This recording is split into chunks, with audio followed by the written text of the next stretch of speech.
अस्सलाम वालेकुम दोस्तों, कहिड़ा हाल आहिनि। उमेद त ख़ुशि हूंदा, ठीक ठाक हूंदा। दोस्तों अॼु जेका तव्हांखे आखाणी ॿुधाए रहियो आहियां उहा आहे हिकु शाही हकीम जी। दोस्तों कहाणी शुरू करण खां पहिरीं अव्हां सां हिकिड़ो नंढड़ो अर्ज़ु आहे त बराए महिरबानी मुंहिंजे चैनल खे ज़रूरु सब्सक्राइब करियो। दोस्तों यूनान में हिकु बादशाह हूंदो हो जेको हकीमनि ऐं अक़लमंद माण्हुनि जो ॾाढो क़दुरु कंदो हो। हिन सॼे मुल्क मां चूंडे हिकु हकीम मुक़ररु कयो ऐं खेसि हुकुम ॾिनो त अहिड़ो किताब लिखी तयारु कर जंहिंमें सभिनी सिहत जे उसूलनि ऐं बीमारियुनि खां बचण जा इलाज हुजनि। हकीम बादशाह जे हुकुम मूजिबि हिकु निहायती उम्दो किताब लिखी तयारु कयो। बादशाह खे निहायती पसंदि पियो ऐं उन हकीम खे 1 लख रुपया इनाम ॾिनो वियो। थोरनि घणनि ॾींहंनि खां पोयां हकीम मरी वियो त संदसि जाइ ते हिन जो पुटु शाही हकीम मुक़ररु कयो वियो। हिन बि पंहिंजी हिकमत ऐं ख़िदमत सां बादशाह खे ॾाढो ख़ुशि कयो। उन करे हू पंहिंजी हयाती बि आराम सां गुज़ारींदो रहियो। हिकु ॾींहुं बादशाह इहो किताबु पढ़ी रहियो हो त हिकु हंधि लिखियलु ॾिठो त जेकॾहिं को शख़्स 2 पापड़ ऐं हिकु पाउ ॾही खाईंदो त 2 कलाकनि अंदरि सख़्तु बीमार थी पवंदो। बादशाह इहो पढ़ी तमामु हैरान थियो ऐं सोचणु लॻो त अजीब बेअक़ल हकीम हो जंहिं अहिड़ी वाहियात ॻाल्हि किताब में लिखी आहे। भला पापड़ ऐं ॾही में कहिड़ो नुक़सानु आहे जो 2 कलाकनि जे अंदरि सख़्तु बीमारी वठी वेंदी। एतिरे में हकीम जो पुटु अची हाज़िर थियो। बादशाह खेसि चयो त हकीम साहब, तुंहिंजे पीउ ही हिकु अजीब ॻाल्हि किताब में लिखी आहे त ॾही ऐं पापड़ खाइण सां माण्हू सख़्तु बीमार थी पवंदो। मूंखे उन ते एतबार नथो अचे। हकीम जवाबु ॾिनो त बादशाह सलामत, मुंहिंजो पीउ दुनिया में मशहूरु हकीम हो। हिन जी लिखियलु का बि ॻाल्हि ग़लति नथी थी सघे। जेकॾहिं हिन लिखियो आहे त सो बराबरि सही हूंदो। इहो ॿुधी बादशाह चयो त रस्ते तां कंहिं मज़ूर खे सॾे अचो त इन ॻाल्हि जी आज़माइश करियूं। हकीम हिकु मज़ूर खे घुरायो ऐं खेसि 2 पापड़ ऐं ॾही खाराए सुम्हारे छॾियो। सुबुह थियो त मज़ूर बदस्तूर चाक चङो भलो थी उथियो। इहो ॾिसी हकीम बि हैरान थी वियो ऐं बादशाह चयो त ॾिठई, मूं सच ते चयो त हीअ ॻाल्हि वाहियात आहे। हकीम अर्ज़ु कयो, हुज़ूर 3 महीननि जी मोहलत ॾियणु फरमायो ऐं हिन मज़ूर खे मूं वटि रहायो वञे, उन खां पोइ मां इन ॻाल्हि जो जवाबु ॾींदुसि। बादशाह इजाज़त ॾिनी। हाणे हकीम उन मज़ूर खे उम्दा बादशाही खाधा खाराइणु शुरू कया।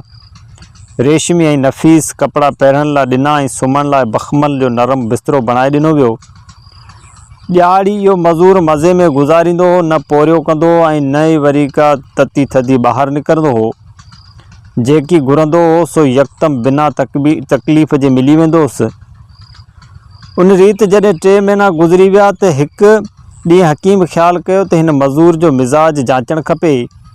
हू बाग़ में घुमणु फिरणु वियो त पुठियां हकीम कागज़ जा 2 गोल टुकड़ा कटे संदसि नरम बिस्तरे ते रखी मथां रेशमी चादर विछाए छॾी।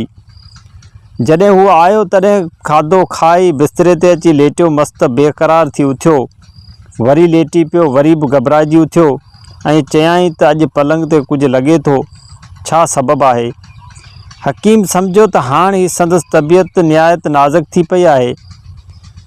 भला जेको मज़ूर निटण उस ऐं सख़्तु गर्मीअ में महिनत कंदो हो ऐं ज़मीन ते लेटी खूब मज़े जी निंड कंदो हो, तंहिंखे अॼु कागज़ जा 2 टुकड़ा सेब रेशमी चादर जे हेठां लुखिया था लॻनि।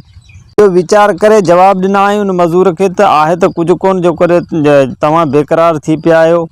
ऐं पोइ छा कयईं जो वरी बि बिस्तरो ठाहे ऐं इहे कागज़ जा टुकड़ा कढी छॾियईं। तॾहिं मज़ूर खे निंड खणी वई। ॿिए ॾींहुं उन मज़ूर खे बादशाह वटि हाज़िर कयो वियो ऐं हकीम अदब सां अर्ज़ु कयो त बादशाह सलामत, हाणे वरी आज़माइश कई वञे। बादशाह क़बूल कयो। राति जो मज़ूर खे महल में घुराए पापड़ ऐं ॾही खाइण लाइ ॾिना विया त पहिरियां त मज़ूर मोह चिॿो सिॿो कयो, पर मजबूरी इनकार बि न करे सघियो। भला जंहिं 3 महीना बादशाही खाधा खाधा हुजनि तिन खे पापड़ ऐं ॾही किथां था वणनि। पर बादशाही हुकुम लाचार थी खाई सुम्ही पियो। सुबुह जो ॾिसनि त मज़ूर उथण जहिड़ो बि न आहे, सख़्तु बीमार थी पियो। बादशाह तइजब में पइजी वियो ऐं हकीम खे घुराए चयाईं त 3 महीना अॻु इहे शयूं ही खाए वियो त कुझु कोन थियसि, हाणे उन्हनि शयुनि खाइण सबबु बीमार थी पियो आहे, छा वजह आहे? हकीम जवाबु ॾिनो, हुज़ूर, मुंहिंजे पीउ इहो किताबु बादशाहनि जी तंदुरुस्ती ते लिखियो हो। ऐं उन में ये सभु ॻाल्हियूं बादशाह जी तबीयत जे मुताबिक़ लिखियल आहिनि। मूं गुज़िरियल 3 महीना इन मज़ूर खे ख़ूब आराम ऐं ऐश में रहायो ऐं संदसि तबीयत बादशाह जहिड़ी नाज़ुक करे छॾी। उन करे इन्हनि शयुनि जो मथस असरु थियो आहे जो हू बीमार थी पियो आहे। हक़ीक़त इहा आहे त शयुनि जो फ़ाइदो नुक़सानु तबीयत जे मुताबिक़ हूंदो आहे। ऐश ऐं उशरत बदन खे अहिड़ो नाज़ुक करे थी छॾे जो थोरे ई शइ घटि वधि खाइण सबबु बीमार माण्हू थियो पए। कुड़मी ऐं मज़ूर माण्हू महिनत सबबु वधीक मज़बूत थियनि था, तंहिं करे जेको खाइनि था सो हज़म थियो वञे, पर उन्हनि जे बीमारी जा सबबु ॿिया आहिनि। मसलन घणो सणभ खाइण, घटि भाॼियूं खाइण, सिहत जे कानून मां नावाक़फ़ी ऐं ॿिया। इहो जवाबु ॿुधी बादशाह निहायत ख़ुशि थियो ऐं हकीम खे वॾो इनाम ॾिनाई। दोस्तो, हीअ कहाणी जेकॾहिं तव्हांखे पसंदि आई हुजे त मुंहिंजे इन चैनल खे सब्सक्राइब करणु न विसारींदा। मिलूं था कंहिं ॿी आखाणी में, तेसिताईं ॾींदा इजाज़त। अल्लाह हाफ़िज़।